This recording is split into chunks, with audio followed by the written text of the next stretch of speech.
Hello everyone, welcome back to your favorite channel, The Physician. So after a long time, মানে হয়েই গেল প্রায় over than 1 ইয়ার, 1 বছরের উপরে। সো ফিউ পার্সোনাল রিজনের জন্য আসতে পারিনি বা কন্টিনিউ ভিডিও প্রেজেন্ট করতে পারিনি। তো এবার থেকে আই হোপ চেষ্টা করব রেগুলারিটি মেনটেন করার। তো কিছু একটা টপিক আমরা কভার করেছিলাম, যতগুলো ভিডিও টোটাল ছিল তার মধ্যে চিত্তড়িৎ ছিল, চিত্তড়িতের তড়িৎ বিভব, তড়িৎ ক্ষেত্র। সো আশা করি সবাই ভালো আছো, সুস্থ আছো এই পরিস্থিতিতে। আর আর আই হোপ সবাই ভিডিওগুলো ভালো লাগবে সবার কাছে, আর ভিডিওগুলো শেয়ার করবে যদি ভালো লাগে, আর সাবস্ক্রাইব করে দাও যদি না করে থাকো টিল নাও, লাইক করবে। দেখো ভিডিওগুলো যতটা খুব হেল্পফুল তোমাদের কাছে হবে সেই অনুযায়ী, যদি তোমার উপকার হয় তো আমারও উপকার করো। তো যাই হোক, নতুন ভিডিও শুরু করছি, নতুন চ্যাপ্টার, ধারক ও ধারকত্ব। এটাও স্থির তড়িতেরই একটা পার্ট, মানে যেখানে তড়িতের কোনো মুভমেন্ট হবে না, আধানের কোনো মুভমেন্ট হবে না, সেই টাইপের স্থির তড়িতের মধ্যে। তো আজকে যেটা পড়বো ধারক ও ধারকত্ব, ক্যাপাসিটার অ্যান্ড ক্যাপাসিটেন্স। আচ্ছা, তো ক্যাপাসিটেন্স বা ক্যাপাসিটার কি, তার আগে এটা আইডিয়া পাওয়ার আগে তার আগে আমাদের কিছু একটা জিনিস যদি এক্সাম্পল দিই বেটার হবে তোমাদের কাছে। ধরো একটা লোহার বল আছে, আর সেম ভলিউমের, সেম আয়তনের আমি ওয়াটার নিলাম, জল নিলাম। এবার দুটোকে সেম টেম্পারেচার পর্যন্ত নিয়ে গেলাম, দুটো ধরো টেম্পারেচার 80 ডিগ্রি করলাম। এবার যদি ওগুলোকে এমনি অ্যাটমসফিয়ারে ঠান্ডা করতে দেওয়া হয়, তো সেগুলো হিট রেডিয়েট করবে এবং কিছুক্ষণ পরে দেখা যাবে যে লোহার বলটা অনেকটাই তাড়াতাড়ি ঠান্ডা হয়েছে রেসপেক্ট টু ওয়াটারের তুলনায় তাড়াতাড়ি ঠান্ডা হয়ে গেছে। ঠিক আছে, তারপর এখান থেকে কি বুঝতে পারছি যে লোহার বল তাপ ধরে রাখার ক্ষমতা ওয়াটারের থেকে কম। প্রত্যেক বস্তু তাপ ধারণ ক্ষমতা বিভিন্ন হয়, তেমনি ভাবে প্রত্যেক পরিবাহীরও আধান ধারণের ক্ষমতা বা তড়িৎ শক্তি ধরে রাখার ক্ষমতা বিভিন্ন হয়। ডিপেন্ডস অন, মানে নির্ভর করে এগুলো কার উপর, তার কিরকম শেপ হয়, কিরকম ক্ষেত্রফল হয়, এরিয়া হয়, বা কোন মাধ্যমে আছে তার উপর বেস করে। ওকে, সো আমরা কি পড়তে যাচ্ছি, ধারক বা ক্যাপাসিটার।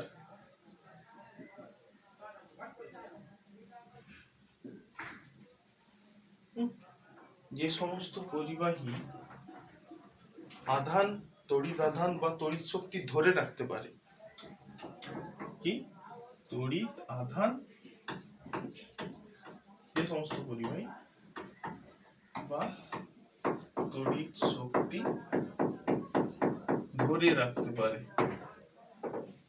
তাদের কি বলা হয়, ধারক বা ক্যাপাসিটর। ধারণ করে যে ধারক, আর ধারকত্ব বা ক্যাপাসিটেন্স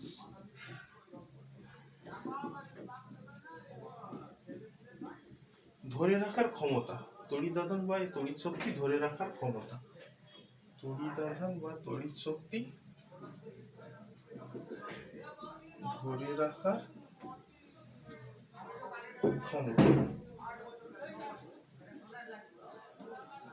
ক্ষমতা, capacity to hold a electrical charge or electrical energy or ability to hold the charge। ঠিক আছে, তো এটাকে আমরা মেনলি এটার কেন দরকার, এই ধারকত্ব বা ধারকের কি দরকার। ধরো কিছু কিছু ইনস্ট্রুমেন্ট আছে বা ইলেকট্রিক্যাল ডিভাইস আছে যেগুলোর হচ্ছে কি দরকার, একসঙ্গে অনেক পরিমাণ চার্জ লাগে। কিছু কিছু জিনিস স্টার্ট করার জন্য খুব বেশি পরিমাণ চার্জ নেয়, তারপর একবার চালু হয়ে গেলে সে নর্মাল হয়ে যায়, মানে অল্প পরিমাণ চার্জই তখন কাজ দেয়। কিন্তু বিফোর স্টার্টিং দ্য instrument বা electrical device, it needs lot of electrical energy or lot of electrical charge. যেমন ধরা গেলে পাখা, পাঙ্খা, ফ্যান, এয়ার কুলার, ঠিক আছে, ক্যামেরার ফ্ল্যাশ,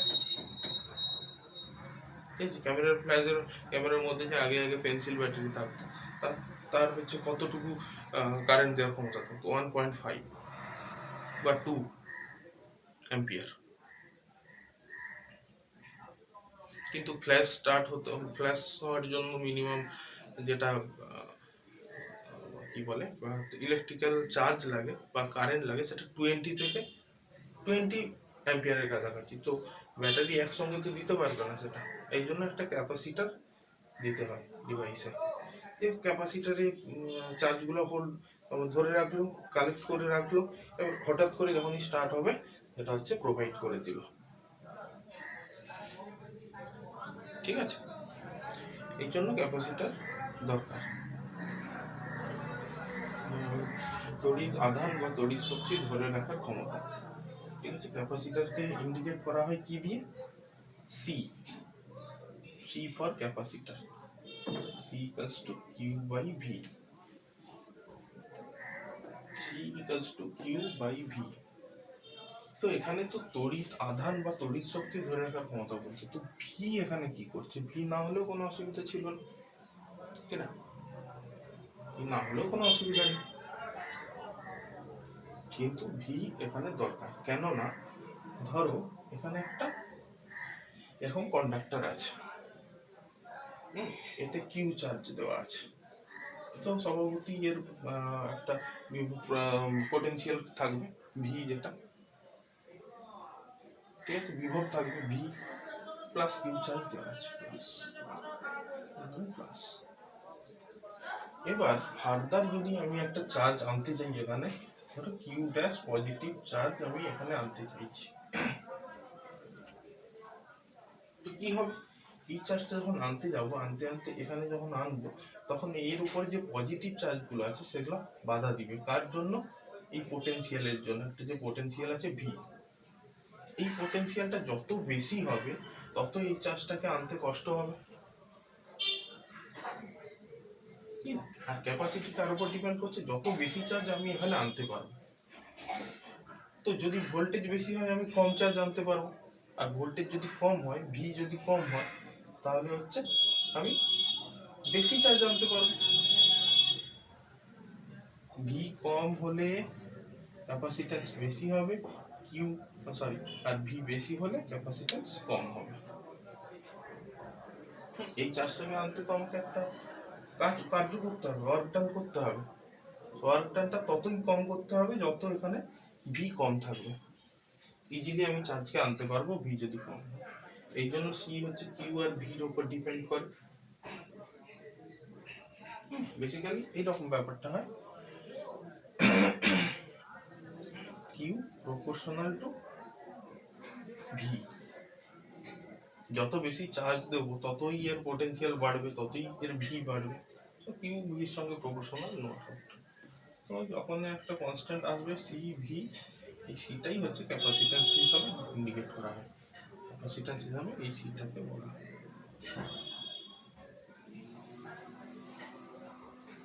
ক্লিয়ার? কোনো কনফিউশন নেই? এইটা হচ্ছে অ্যাকচুয়ালি জেনারেল এক্সপ্রেশন ক্যাপাসিট্যান্সের, C equals to Q by V. No problem? Okay, দেখা যাচ্ছে? ওকে, তাহলে সি কিউ আর ভির ওপর ডিপেন্ড করে, এখান থেকে দেখতে পাচ্ছি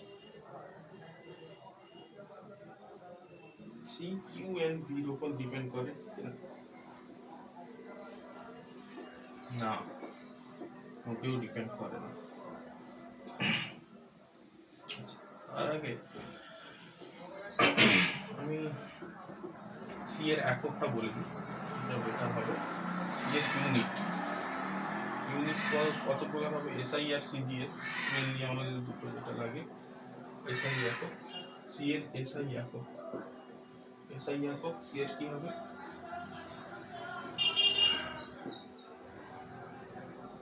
কিউ বাই ভি মানে কুলম বাই ভোল্ট,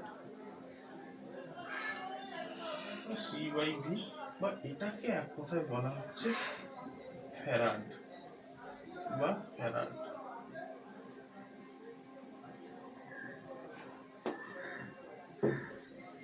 ঠিক আছে, এই ফ্যারাড কিন্তু বিরাট বড় unit, big unit, bigger unit.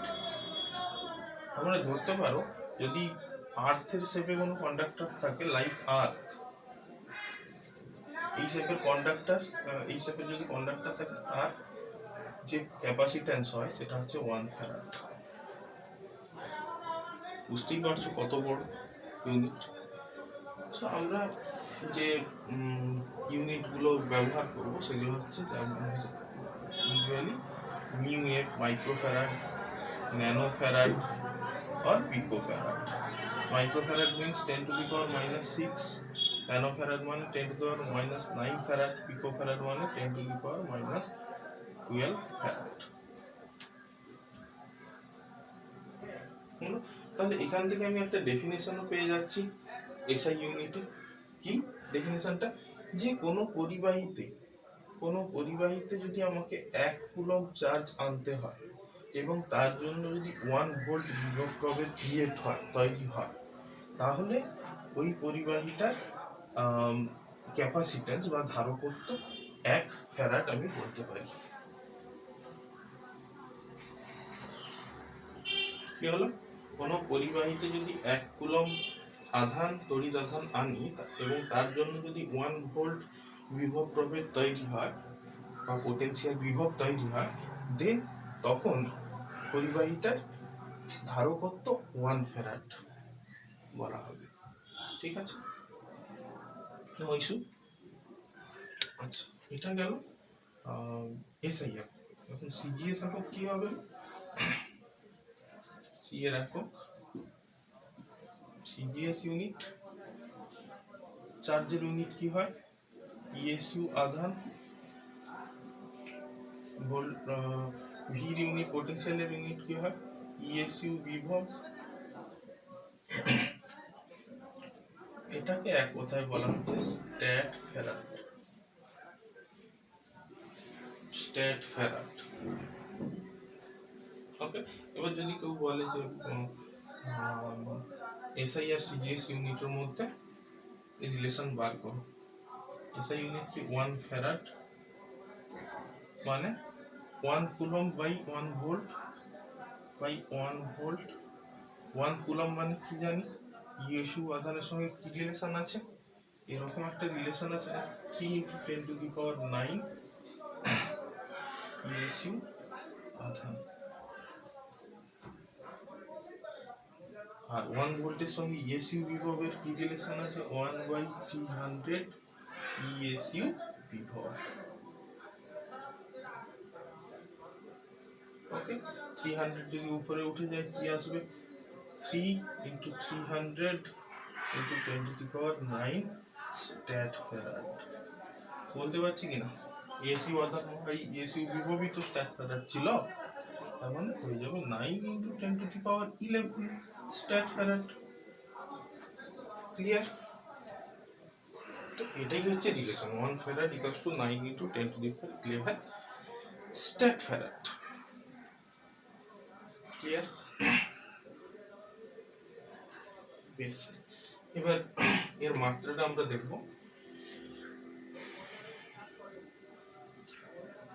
এটা হচ্ছে রিলেশন সিজিএস আর এসআই ইউনিটের মধ্যে। আচ্ছা, ক্যাপাসিট্যান্স কিন্তু একটা স্কেলার রাশি হয়,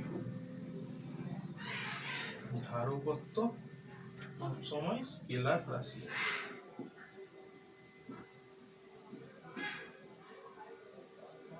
স্কেলার রাশি। মাত্রা, সি এর মাত্রা, ইউ এর মাত্রা বাই ভি এর মাত্রা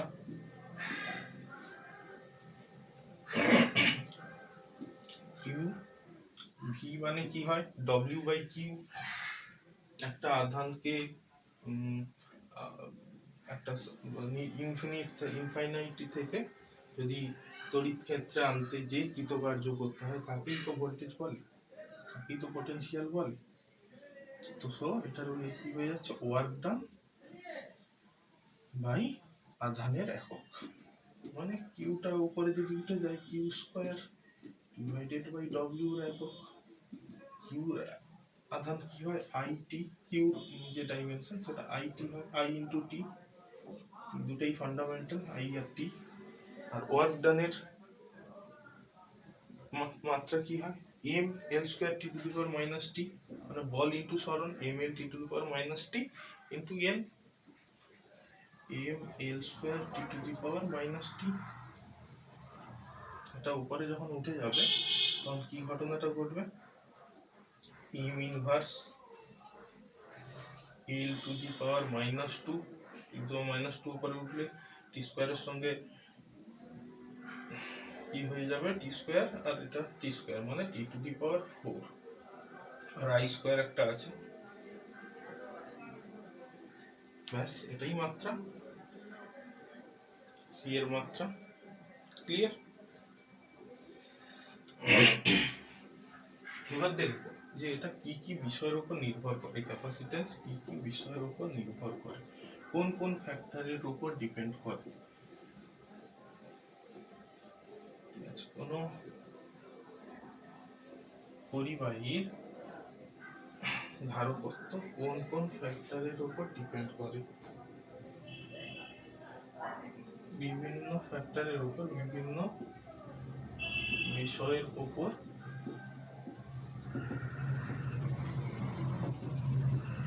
ধারকত্বের নির্ভরতা। কোন কোন বিষয়, এক, পরিবাহীর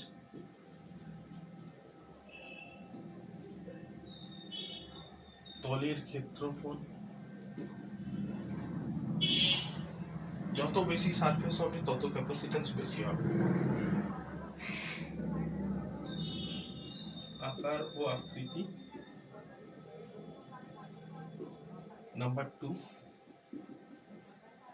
মাধ্যমের উপর।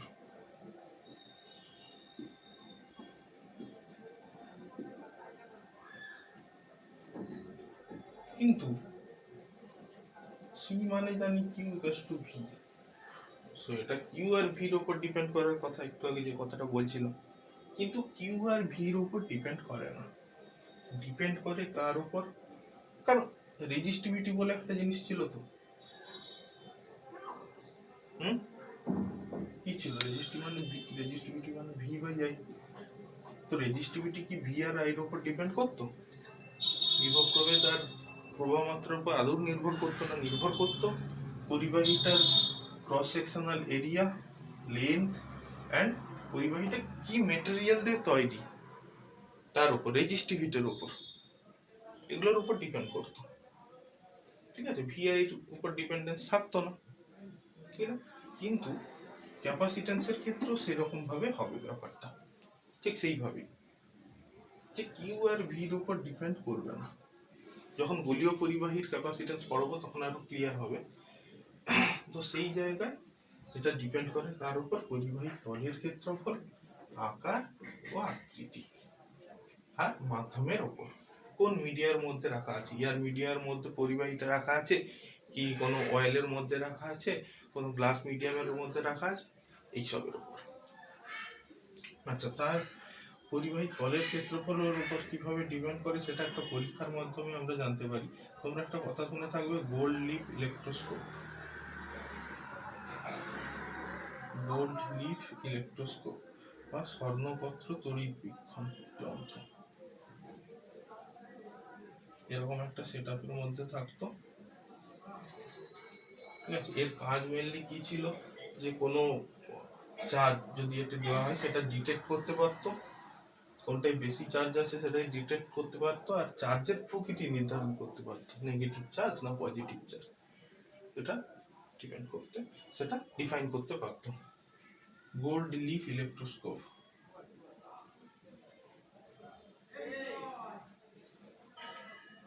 মাইক্রোস্কোপ বা স্বর্ণপত্র তড়িৎবীক্ষণ।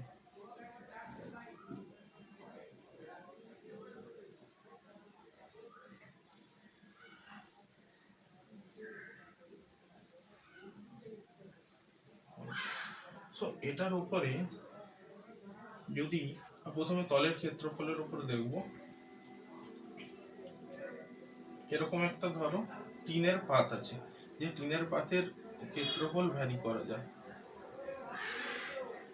বাড়ানো যায় কমানো যায়, মানে গোটানো সিস্টেম আছে টিনের পাতটা, এরকম একটা রোলার নিচে লাগানো আছে, গুটিয়ে গুটিয়ে ছোট বড় করা যায়। ঠিক আছে, এবার ধরো এর মধ্যে চার্জ আছে কিউ, কিউ পরিমাণ চার্জ দিয়ে এর সঙ্গে কানেক্ট করে দেওয়া হবে।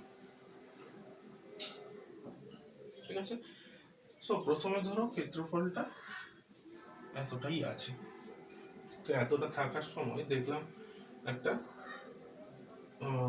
স্বর্ণপত্র একটা বিক্ষেপণ হয়েছে। মানে এই দুটো দুটো হচ্ছে যে প্লেট এরকম হিসাবে থাকে, এরকম টাইপের, এরকম এরকম কাছে দূরে যেতে পারে, এন্ড মেড অফ গোল্ড, সোনা দিয়ে তৈরি এবং খুব পাতলা থাকে। তাহলে যদি এটাই চার্জ থাকে, ধরো পজিটিভ চার্জ থাকলো, এই সারফেসেও চার্জ আসবে, এই সারফেসেও চার্জ আসবে, সো এরা পরস্পরকে ডিফ্লেক্ট করবে, পজিটিভ পজিটিভ রিপালশন। তো এই কন্ডিশন, কোনো একটা কন্ডিশনে দেখা গেল এইরকম কন্ডিশন, ধরো সেই অবস্থায় C1 equals to Q by V1। ওকে, এই কন্ডিশন। এবার এটাকে গুটিয়ে এই পজিশনে আনা হবে, তখন দেখা যাবে স্বর্ণপত্র দুটি আরো বিক্ষেপণ হয়েছে, অনেক দূরে সরে গেছে।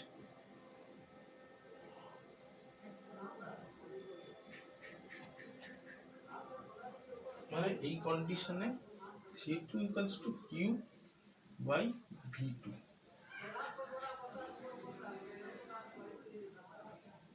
ঠিক আছে, তো C1 আর C2, দেখো চার্জ তো চেঞ্জ হচ্ছে না, প্রথমে কিউ চার্জ দিয়েছিলাম সেই চার্জটাই এর মধ্যে সীমাবদ্ধ আছে, চার্জের কনজারভেশন অনুযায়ী চার্জ ধ্বংস হবে, তো চার্জ হচ্ছে সেম আছে, তাহলে এটা বেশি ডিফ্লেক্ট করছে কেন?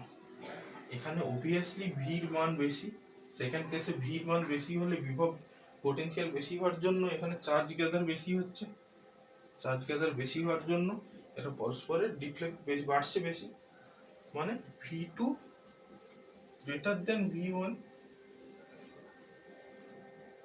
V2 সেকেন্ড কেসে V2 টা V1 এর থেকে বড় হবে, এই জন্যই তো বেশি দূরে সরে যাচ্ছে, সো এর জন্য C1 greater than C2, এর থেকে আমরা বলতে পারি সারফেস, দেখো প্রথম ক্ষেত্রে সারফেস বেশি ছিল তখন এই কন্ডিশন, আর সেকেন্ড ক্ষেত্রে সারফেস মানে ক্ষেত্রফল কমে গেছে, তো এই কন্ডিশনটা, মানে ক্ষেত্রফল যখন কমে যাচ্ছে তখন ক্যাপাসিট্যান্সও কমে যাবে, C2 ও কমে যাবে। ঠিক আছে, এই জন্য C2 হচ্ছে greater less than C1, C1 greater than C2, এইখান থেকে আমরা এই সিদ্ধান্তে আসতে পারি, কনক্লুশনে আসতে পারি। ওকে, এবার অন্য আকারের যদি কোনো পরিবাহী নিয়ে এক্সপেরিমেন্টটা করা হয়, অন্য আকারের পরিবাহী যদি হয়, দেখবো এখানে হচ্ছে তোমার ডিফ্লেকশন বিভিন্ন হচ্ছে, মানে ক্যাপাসিট্যান্স ভ্যারি করছে। ঠিক আছে, এটা আমরা বলতে পারি যে পরিবাহী তলের ক্ষেত্রফল আকার আকৃতির উপর ডিপেন্ড করে। এবার ধরো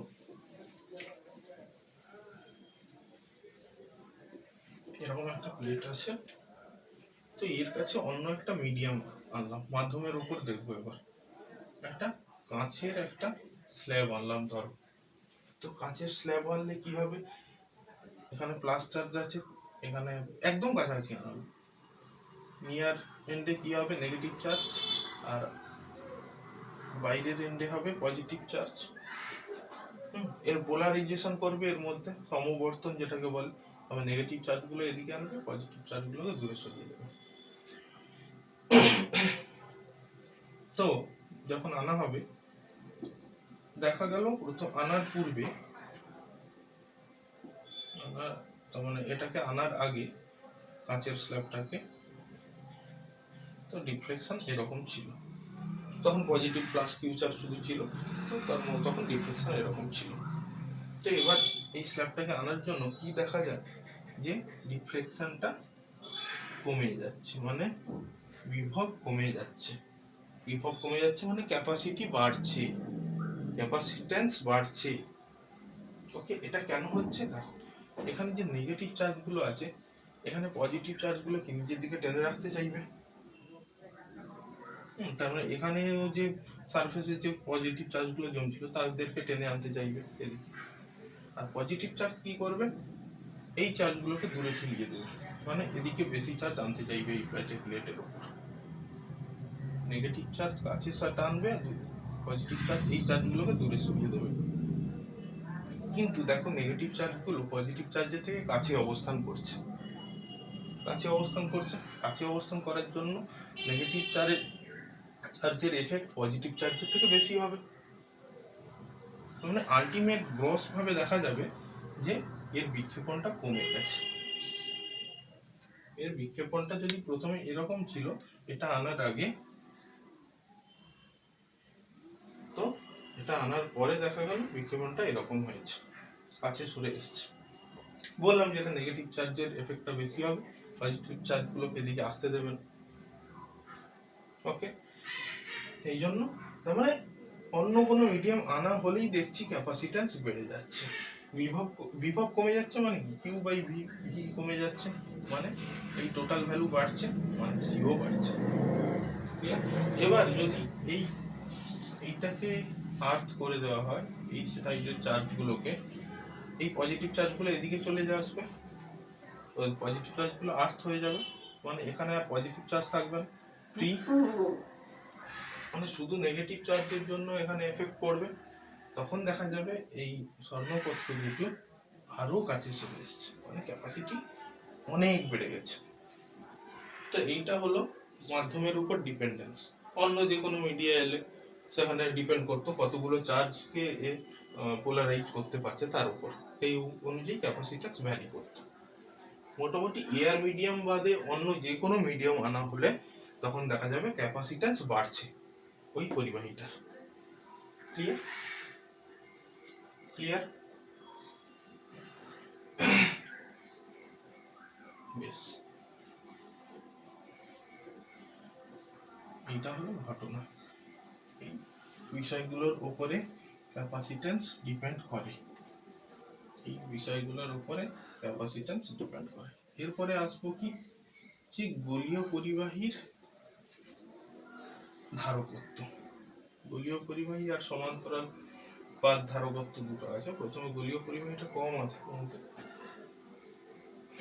গোলীয় পরিবাহীর ধারকত্ব।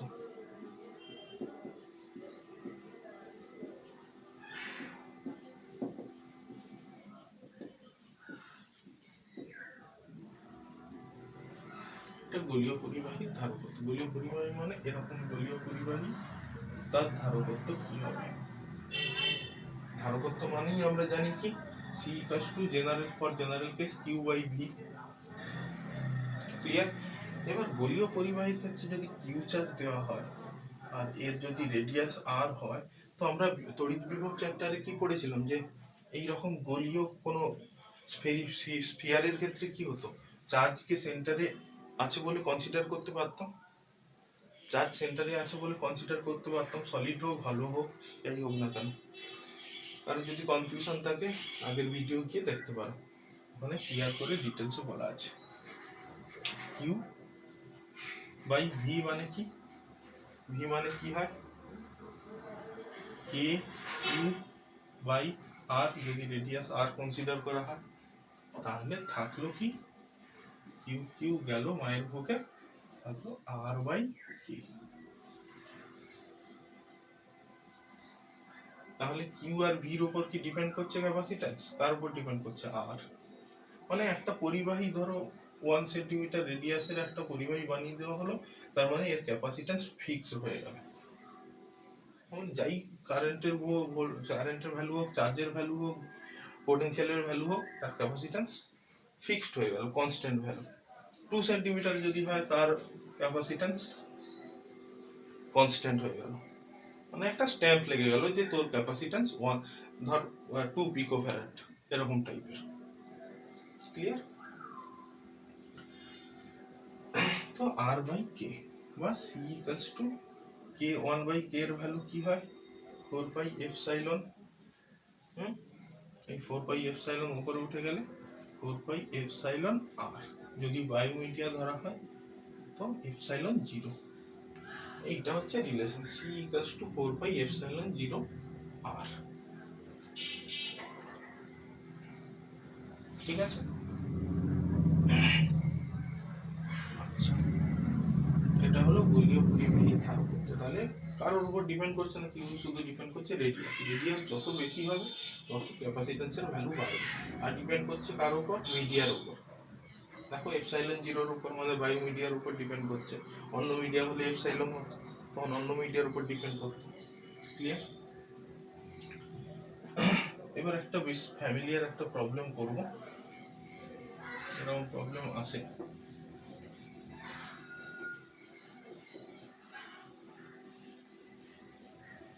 প্রবলেমটা কিরকম কিরকম বলছে, ধরো কোনো তরলের 8টি ছোট ফোঁটা নিয়ে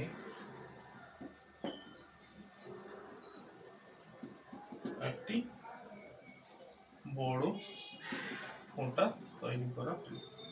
বড় ফোঁটা তৈরি হলো। এবার ছোট ফোঁটার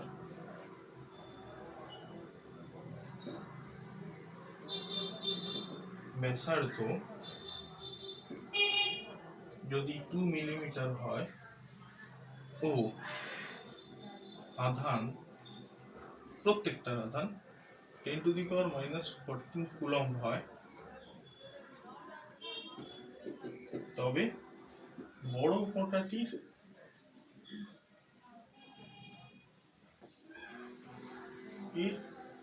ধারকত্ব ও কি নির্ণয় করো? বিভব নির্ণয় করো।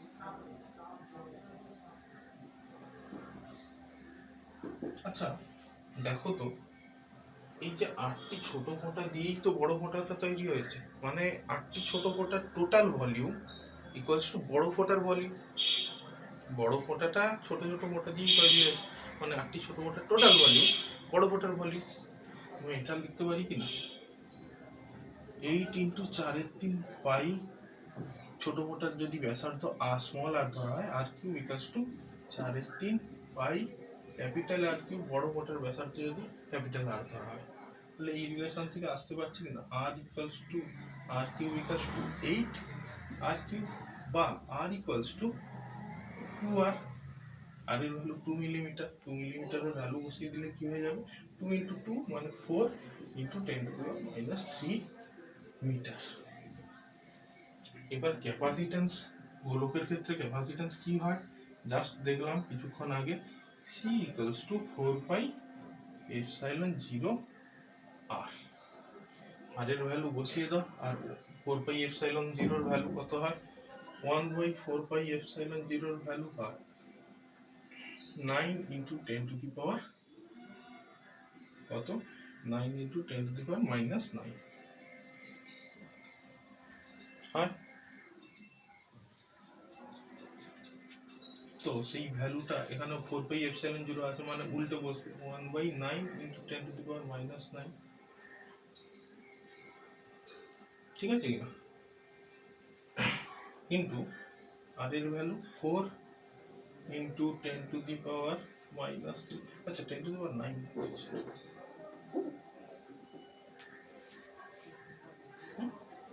তাহলে রেজাল্ট হচ্ছে 4/9 × 10⁻⁻12। ইউনিট কি, ফ্যারাড, এসআইতে করছি। ক্লিয়ার হলো? 4/9 × 10⁻12 ফ্যারাড। এটা তো বড় ফোঁটাটার কি বেরোলো, ক্যাপাসিট্যান্স বেরোলো, ধারকত্ব বেরোলো। এবার বিভব নির্ণয় করতে বলেছি। বিভব মানে কি হয় জানি, C equals to Q by V, মানে V equals to Q by C. এবার আধান কত বলেছে, ছোট ফোঁটাগুলোর প্রত্যেকটির আধান 10⁻²। তাহলে বড় ফোঁটার আধান কত হবে? আধান মানে 8টা ছোট ফোঁটা আছে, 8টা ইন্টু এই আধান 8 ইন্টু 10⁻14 কুলম্ব। এই ভ্যালুটা এই ইকুয়েশনে পুট করে দাও। তাহলে বড় ফোঁটার কি বিভব, বিভব কিউ মানে 8 ইন্টু 10⁻14 ডিভাইডেড বাই সির ভ্যালু যেটা বেরোলো 4/9 10⁻²। এই ভ্যালুটা উপরে উঠলে কি হয়ে যাবে? 8 ইন্টু 9/4 ইন্টু 10⁻² ভোল্ট, বা 0.18 volt. This is the answer. Capacity এইটা, আর ভোল্ট হচ্ছে মানে বিভব হচ্ছে এইটা, পোটেনশিয়াল। ক্লিয়ার? আচ্ছা, এবার একটা ব্যাপার আছে যেটা হচ্ছে, যেটাকে বলা হচ্ছে corona discharge. Corona is everywhere, corona is everywhere. কিচ্ছু করার নেই, সিলেবাসে উঠে গেছে। না সেরকম নয়, জাস্ট ডেসক্রাইব করার জন্য বলছি, অতটা ইম্পর্টেন্স নেই। করোনা ডিসচার্জ, করোনা ডিসচার্জ, চারদিকে করোনা কিভাবে ছড়িয়ে পড়বে। ঠিক আছে, এরকম যদি একটা পরিবাহী থাকে, ধরো স্ফেরিক্যাল আহিত একটা গোলীয় পরিবাহী, আচ্ছা ধরো প্লাস কিউ আছে আর ভিউ আছে, ভেরি ভেরি হাই, কিউ প্রচুর পরিমাণে আছে আর ভিও প্রচুর পরিমাণে তাই ক্রিয়েট হচ্ছে। আর হচ্ছে ভি হাই হলে ই হাই হবে, ইলেকট্রিক ফিল্ড।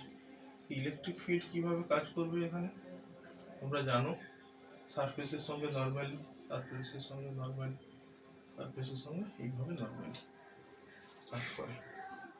ঠিক আছে, পাশে যদি একটা এয়ার মলিকিউল থাকে, এর পাশে বাতাসে আছে, এয়ার মিডিয়ামে আছে, এয়ার মিডিয়ামে থাকলে এয়ার মলিকিউলগুলোর পোলারাইজেশন হবে, মানে এদিকে সব পজিটিভ, এদিকে সাইডে এয়ার মলিকিউলগুলো নিয়ারেস্ট সাইডে কি হবে, পজিটিভ, নেগেটিভ, নেগেটিভগুলোকে অ্যাট্রাক্ট করবে আর পজিটিভগুলোকে দূরে সরিয়ে দেবে। তো অ্যাট্রাক্ট করবে তো করবে, আর তখন নেগেটিভগুলো, ইলেকট্রনগুলো এই সারফেসে চলে আসবে এত হাই ভোল্টেজ থাকার জন্য। এবং তখন কি দেখা যাবে, একটা ফ্ল্যাকচুয়েশন হবে, লাইটের একটা ফ্ল্যাশিং হবে, লাইটের একটা ফ্ল্যাশিং হবে। এই ইনসিডেন্টটাকে বলা হচ্ছে করোনা ডিসচার্জ। ই যত হাই তত করোনা ডিসচার্জ, মানে ডিসচার্জও বেশি হবে। এটা হওয়ার জন্য কি হচ্ছে, ডিসচার্জ হওয়া মানে কি, এর মধ্যে কিউ কমছে, কিউ কমছে মানে ক্যাপাসিট্যান্সও কমছে। তোমার ডিসচার্জ হতে হতে একসময় ক্যাপাসিট্যান্স খুবই লো হয়ে যায়। কিউ যত কমবে ক্যাপাসিট্যান্স তত কমবে, ইলেকট্রনগুলো সারফেসে চলে আসছে মানে কিউ তো কমবেই। and this phenomenon is known as corona discharge. আচ্ছা, গোলীয় পরিবাহীর ডিসঅ্যাডভান্টেজ কি আছে? লিমিটেশন, লিমিটেশন, লিমিটেশন কি আছে এটা দেখা যায়, এর যে ক্যাপাসিট্যান্স, ধারকত্ব খুব কম হয়। বললাম পৃথিবীর সাইজের কোনো পরিবাহীর এ হবে 1 ফ্যারাড, তো কম হয়। আরে বাবা, সি মানে 4πε0 ইন্টু আর, 4πε0 মান ভ্যালু কত, 3 ইন্টু 10⁹, তার মানে আর এর ভ্যালু কত বড় হলে সির ভ্যালু 1 ফ্যারাড হবে, নিজেই কনসিডার ভেবে নাও। ঠিক আছে, আর এর ভ্যালু ভেরি বিগ হতে হবে, দেন পসিবল, দেন 1 ফ্যারাড আসবে, এর সমান আসতে হবে, 3 ইন্টু 10⁹ সমান। ধারকত্ব খুব কম হয়। নাম্বার টু কি হচ্ছে, তড়িৎ শক্তি ওপেন হয়, মানে তড়িৎ যে ক্ষেত্রগুলো সেগুলো দেখো বাইরের দিকে বেরোচ্ছে, বাউন্ডেড নয়। Electric field is not bounded, তড়িৎ ক্ষেত্র সীমাবদ্ধ নয়। তাহলে আমি তোমার ছড়িয়ে থাকা এনার্জি পাবো, ছড়িয়ে থাকা কোনো একটা সুনির্দিষ্ট প্যাটার্নে পাবো না, যেটা প্যারালাল প্লেট ক্যাপাসিটরের ক্ষেত্রে একদম বাউন্ডেড থাকে এনার্জিটা, চারদিকে এরকম ডিসচার্জ হয়ে যায় না, একটা প্লেট থেকে অন্য প্লেটে যায়। এইগুলো হচ্ছে ডিসঅ্যাডভান্টেজ। ঠিক আছে, সো আজ তো এত দূর পর্যন্তই থাক। পরের ক্লাসে আবার দেখা হবে নতুন টপিক নিয়ে। পোটেনশিয়াল এনার্জি করব, কোনো তড়িৎ পরিবাহীর মধ্যে সঞ্চিত স্থিতিশক্তি, তারপর তাদের মধ্যে চার্জ ডিস্ট্রিবিউশন দেখব, চার্জ ডিস্ট্রিবিউশনের জন্য কী পরিমাণ এনার্জি লস হচ্ছে সেটাও দেখব। তো ততদিন পর্যন্ত সবাই ভালো থাকো, সুস্থ থাকো, আর চ্যানেলটিকে অবশ্যই সাবস্ক্রাইব করে দিও। সো বাই বাই, এখনকার মতো বাই।